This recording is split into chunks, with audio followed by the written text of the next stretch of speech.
Continuamos en ampliación de noticias. Están con ustedes Carlos Villarreal y Jorge Turpo. Vamos a conversar de inmediato con el historiador Cristóbal Aljovín de Lozada. Él es coautor del libro Oligarquía en Guerra, élites en pugna durante la Segunda Guerra Mundial, coautor junto al historiador Antonio Zapata. Acá está el libro, justamente, Jorge. Sí. Ahí lo estoy mostrando, un libro de tapa roja, Oligarquía edición, en Guerra. ¿Ah? Sí. Ahí está. Un objeto de colección, además. Sí, Qué por bueno. supuesto. Sí, a ver, ya estamos con el historiador Carlos, Cristóbal Aljovín. ¿Cómo está, señor Aljovín? Bienvenido a RPP. Buenos días. Buenos días, ¿cómo están ustedes, Jorge y Carlos? Buenos días. Sí. Bueno, empecemos viendo un poco de qué trata el libro, ¿no? Un concepto general y, bueno, también cómo era el Perú en esa época políticamente. ¿Cómo nos puede acercar a la historia que cuentan en este libro, señor Aljovín?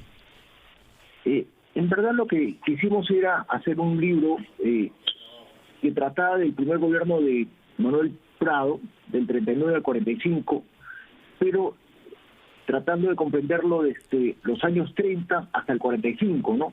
Que son años de gran transformación del país. Hemos utilizado para este libro las actas de gobierno del Consejo de Ministros, que fue un proyecto de la Universidad de San Marcos con la Universidad de Stanford y Palacio de Gobierno, que escaneamos las actas del primer gobierno de Alan García, del primer gobierno de Prado hasta el primer gobierno de Alan García, y estas son una fuente fantástica para entender sobre todo las decisiones tomadas a nivel más alto del gobierno, ¿no? Estamos hablando del Consejo de Ministros, las decisiones que toman los ministros, cómo ellos ven la política, etcétera.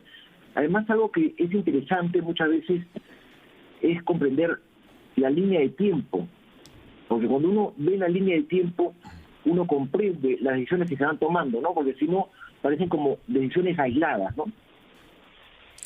Cristóbal, si pudiéramos, aquí quiero precisar esto, si pudiéramos graficar cómo era el Perú, desde el punto de vista político sobre todo, en ese contexto, ¿no? Cuando se desarrollaba la Segunda Guerra Mundial, y que se ubica justamente, es el contexto histórico en el que se ubica en la obra Oligarquía en Guerra. Bueno, hay varios aspectos, ¿no? Porque uno primero tiene que ver que es un Perú muy diferente al actual, ¿no? Es un Perú donde lo urbano predominaba sobre lo urbano. Digamos, la mayoría de la población vivía en el campo, vivían y trabajaban en el campo, o en las haciendas, o en las comunidades, o en pequeños fundos. Es una población poco educada en términos de los días actuales, y es un país además muy agrario, donde la mayoría de la población además está en la sierra, no en la costa. Digamos, es lo inverso de hoy día en mucho, ¿no? Y electoralmente el país dependía mucho del voto urbano. Recuerda que los analfabetos no podían votar en ese entonces.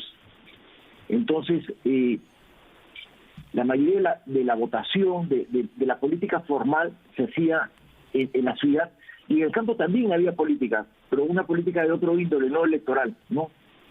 O sea, si tú querías ganar las elecciones, tenías que hacer una fuerte campaña en las zonas urbanas o rurales urbanas o en las partes más modernas, pero después había toda esta política muy compleja a nivel obviamente nacional, ¿no? Y ahora, ¿por otro qué? lado, Sí, no, le quería consultar yo justamente que ustedes en el título del libro pone élites en pugna durante la Segunda Guerra Mundial. ¿Quiénes integraban esas élites y cuáles eran las principales pugnas?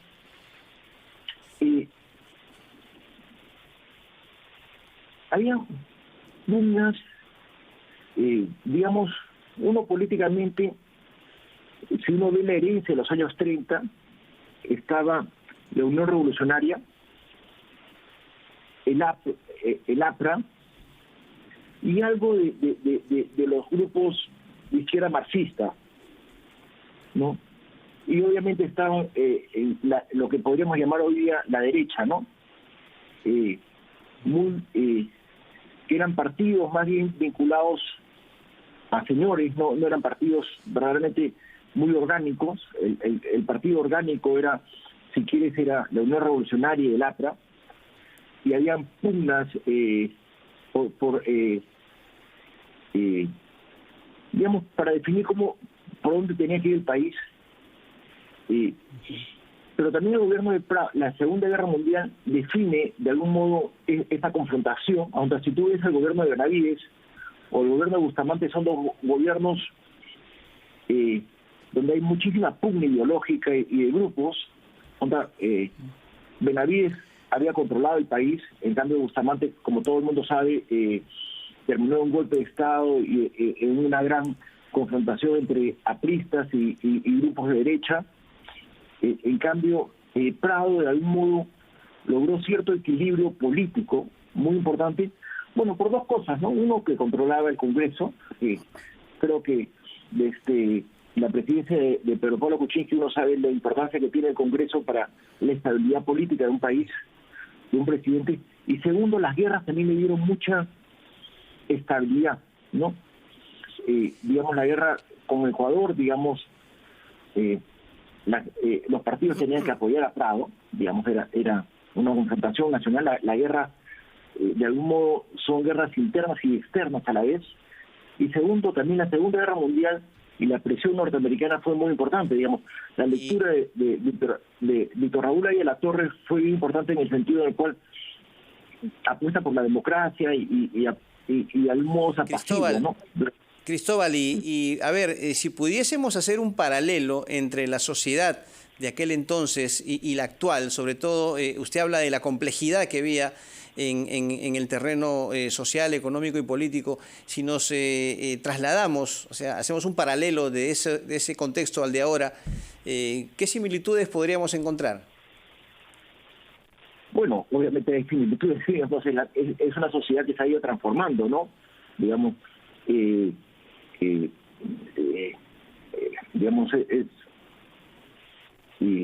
hay similitudes en el sentido del cual hay una gran presión no resuelta por un conjunto de demandas de los sectores más populares, ¿no? Digamos, eso es obvio, pero creo que yo enfatizo más las diferencias que las similitudes en el fondo, porque hubo una fuerte transformación en la segunda mitad del siglo XX en términos de